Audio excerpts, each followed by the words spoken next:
Hi കൂട്ടുകാരെ, ഇന്നത്തെ വീഡിയോയിലേക്ക് എല്ലാവർക്കും സ്വാഗതം. എല്ലാവർക്കും സുഖമല്ലേ? എനിക്കും സുഖമാണ്. അപ്പോൾ നിങ്ങൾ ആദ്യമായിട്ടാണ് എൻ്റെ ചാനൽ കാണുന്നതെങ്കിൽ പ്ലീസ് ഒന്ന് സബ്സ്ക്രൈബ് ചെയ്യുക, ലൈക്ക് ചെയ്യുക, ഷെയർ ചെയ്യുക. നിങ്ങളെ വിലപ്പെട്ട നിർദ്ദേശങ്ങളും അഭിപ്രായങ്ങളും കമൻറ്റുകളായിട്ട് രേഖപ്പെടുത്തുക. അപ്പോൾ ഒരുപാട് സ്നേഹം, ഒരുപാട് പേരോട് ഒരുപാട് പുതിയ സബ്സ്ക്രൈബേഴ്സ് വന്നിട്ടുണ്ട്. എല്ലാവർക്കും ഒരുപാട് സ്നേഹം മാത്രം. മുന്നോട്ടുള്ള എൻ്റെ ജീവിതത്തിൽ നിങ്ങളെ സപ്പോർട്ടും നിങ്ങളെ സഹകരണവും എനിക്ക് വളരെയധികം പ്രദാനം ചെയ്യും. അത് ഞാൻ ആഗ്രഹിക്കുന്നുണ്ട്. അപ്പോൾ നിങ്ങളേവരും എന്നെ സപ്പോർട്ട് ഇനിയും ചെയ്യുമെന്ന് ഞാൻ പ്രതീക്ഷിക്കുന്നു.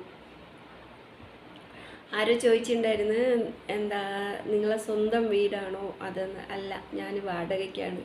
എനിക്ക് സ്വന്തം വീടുണ്ട്, പക്ഷെ പണിയൊന്നും കഴിഞ്ഞിട്ടില്ല.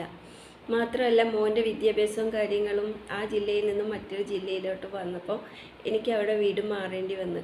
പൊതുവേ ഞാനും എൻ്റെ മോനും മാത്രം ഒറ്റപ്പെട്ട് ജീവിക്കുന്ന ഒറ്റപ്പെട്ട ഒരു പ്രദേശമാണ് എനിക്ക് സ്വന്തത്തിൽ വീടുള്ളത്. അവിടെ എൻ്റെ വീട് പണി അങ്ങനെ നടന്നുകൊണ്ടുണ്ടായിരുന്നു. പിന്നെ സാമ്പത്തികമായിട്ട് മുന്നോട്ട് കൊണ്ടുപോകാൻ കഴിയാത്തത് കൊണ്ട് അവിടെ നിർത്തി വെച്ചിട്ടുള്ളത്. അപ്പം ഇനിയിപ്പോൾ റമദാനൊക്കെ അല്ലേ വരണത്, അപ്പോൾ നമുക്ക് ഒറ്റയ്ക്ക് അങ്ങനത്തെ ഒരു പ്രദേശത്ത് നിൽക്കാൻ കഴിയില്ല. ഞാൻ അപ്പോൾ വീട് വേറെ വാടകയ്ക്കും എടുത്ത് ഇൻഷാ അല്ലാഹ് മാറിയതാണ്. ഇതെൻ്റെ വീടല്ല. ആ വീഡിയോയിൽ കണ്ടത് എൻ്റെ വീടല്ല, അത് പിന്നെ വാടകയ്ക്ക് എടുത്ത വീടാണ്. അപ്പോൾ അത് പോട്ടെ. ഇപ്പോൾ എല്ലാവരും വാടകയ്ക്ക്, എത്രയോ ആൾക്കാർ ഇപ്പോൾ വാടകയ്ക്ക് ജീവിക്കുക എന്ന് പറയുമ്പോൾ വലിയ കുറവൊന്നുമല്ല. കേരളത്തിൽ ഒരു 85% ആൾക്കാരും വാടകയ്ക്ക് തന്നെയാണ്. വീടുണ്ടാവട്ടെ വീടില്ലാതാവട്ടെ, ജോലി സംബന്ധമായിട്ടും പല കാരണങ്ങൾ കൊണ്ടും ഒരുപാട് ആൾക്കാർ കേരളത്തിൻ്റെ ഉള്ളിൽ വാടകയ്ക്ക് ജീവിക്കുന്നുണ്ട്. അപ്പോൾ അതുകൊണ്ട് എല്ലാവരും ദുആ ചെയ്യുക. വീടിൻ്റെ പണി ഒരുപാട് ബാക്കിയുണ്ട്, അതൊക്കെ കംപ്ലീറ്റ് ആക്കണം ഇൻഷാ അല്ലാഹ്. വർഷങ്ങളായിട്ട് ഞാൻ വാടകയ്ക്ക് താമസിച്ച ഒരാളാണ്. എന്നിട്ടാണ് എനിക്കൊരു വീട് സ്വന്തമായിട്ട് കിട്ടിയത്. പക്ഷെ അതിലും പാർക്കാനുള്ളൊരു ഭാഗ്യം എനിക്കില്ല. ഇൻഷാ അല്ലാഹ് അള്ളാഹു തരുമായിരിക്കും. ഒരിക്കലും ഞാനത് കുറ്റബോധത്തോടെയോ നിരാശയോടെയോ പറയണതല്ല. വീടിനേക്കാളും ഏറ്റവും വലുതാണ് മനസ്സമാധാനവും പിന്നെ ഈ കടമില്ലാതിരിക്കുക, അങ്ങനെയുള്ള പ്രശ്നങ്ങൾ. മനസ്സമാധാനം ഉണ്ട്, പക്ഷെ കടം ഒരുപാടുണ്ട്. കടങ്ങൾ വീട്ടണം നല്ല ആഗ്രഹമുണ്ട്. ഇൻഷാ അല്ലാഹ് നിങ്ങളെല്ലാവരും ദുആയിൽ ഉൾപ്പെടുത്തണം. അപ്പോൾ പിന്നെ ജീവിതത്തിൻ്റെ പ്രതിസന്ധികളും പ്രാരാബ്ദങ്ങളും നമ്മളെ ഇന്നോ ഇന്നലെയോ നമ്മളൊപ്പം കൂടിയതല്ല. നമ്മളുണ്ടായ നാളുകട്ടെ നമ്മളെ തലമുറകളായിട്ട് അനുഭവിച്ചു വരുന്ന ഒന്നാണ്. പക്ഷെ ഒരു പ്രതിസന്ധികളിലും തോക്കാത്ത ഒരു മനസ്സും ആരോഗ്യമുള്ളൊരു ശരീരവുമാണ് ഏതൊരു വ്യക്തിക്കും ഇമ്പോർട്ടൻ്റ് ആയിട്ടുള്ളത്. ജീവിതത്തിൽ വരുന്ന എല്ലാ പ്രശ്നങ്ങളും പ്രതിസന്ധികളും തരണം ചെയ്ത് മുന്നോട്ട് പോകുമ്പോഴാണ് നമുക്ക് തിരിഞ്ഞു നോക്കുമ്പോൾ നമുക്ക് നമ്മളെക്കുറിച്ച് തന്നെ ഒരു ആത്മാഭിമാനം തോന്നും. അല്ലാ, നമ്മൾ ഇത്രയും തരണം ചെയ്ത് വന്നില്ലേ, ഇനിയിപ്പോൾ എന്ത് വന്നാലെത്താന്നുള്ളൊരു തോന്നൽ നമുക്കുണ്ടാവും. അപ്പോൾ ഒരുപാട് ജീവിതത്തിൻ്റെ പ്രതിസന്ധികളും പ്രാരാബ്ദങ്ങളും വിഷമങ്ങളും സങ്കടങ്ങളും ഒറ്റപ്പെടലുകളും എല്ലാം നമ്മൾ അനുഭവിച്ച് ചീട്ട് വാങ്ങുക എന്ന് പറയൂലേ, ചീട്ടിൻ്റെ കെട്ടും വാങ്ങിയിട്ടാണ് ഞാനിരിക്കുന്നത്. അതുകൊണ്ട് തന്നെ ഇനി എന്ത് വന്നാലും കല്ലി എന്നുള്ളൊരു മനസ്സാണ്. കാരണം പ്രതിസന്ധികളെയും പ്രശ്നങ്ങളെയും നേരിടുവാനുള്ള മനസ്സ് എനിക്ക് പാകപ്പെട്ട് കഴിഞ്ഞു. അതുകൊണ്ട് ഉഹുദുമലയോളം ഞാൻ അനുഭവിച്ചു വരുന്നു. അതുകൊണ്ട് ഇനി വരുന്ന പ്രശ്നങ്ങളും പ്രതിസന്ധികളും എത്രത്തോളം എന്ന് വെച്ചാൽ അതും തരണം ചെയ്തു പോകാൻ ഞാൻ തയ്യാറാണ്. അള്ളാഹു ഇനി ഒരിക്കലും പ്രശ്നങ്ങളും പ്രതിസന്ധികളും തന്ന് എന്നെയും നിങ്ങളെയും പരീക്ഷിക്കാതെ ഇരിക്കട്ടെ. പിന്നെ ഇന്ന് ജനുവരി 30 ഇന്ന് ജനുവരി 30.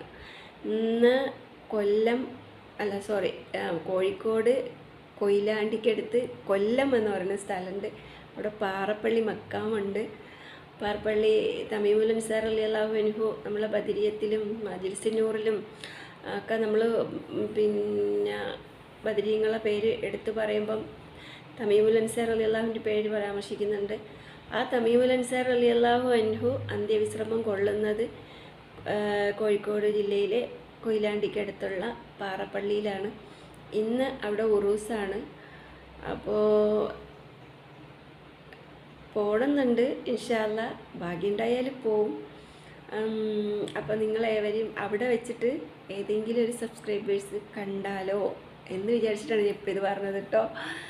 ഞാൻ ഇപ്പോൾ ഇപ്പോഴല്ല കുറേ ആയി ഞാൻ വേറൊരു സ്ഥലത്ത് പോയപ്പോഴത്തേക്ക് ഒരു ലേഡീസ് അവരെൻ്റെ ശബ്ദം കേട്ടിട്ട് എന്നെ മനസ്സിലാക്കി. കാരണം ഞാൻ ഹിജാബിട്ടാണ് പുറത്ത് പോകുന്നത്. അപ്പോൾ എൻ്റെ ശബ്ദം കേട്ടിട്ട് അവർ മനസ്സിലാക്കി നിങ്ങൾ ഇന്ന ആളല്ലേ എന്ന് ചോദിച്ചു. അപ്പോൾ അങ്ങനൊരു നല്ല കാര്യം നടക്കുന്നുണ്ട്. അവിടെ ആദം നബിയുടെ കാല് പതിഞ്ഞിട്ടുണ്ട് എന്നൊക്കെ പറയുന്നുണ്ട്. അള്ളാഹു ആലം എന്താണെന്നറിയില്ല.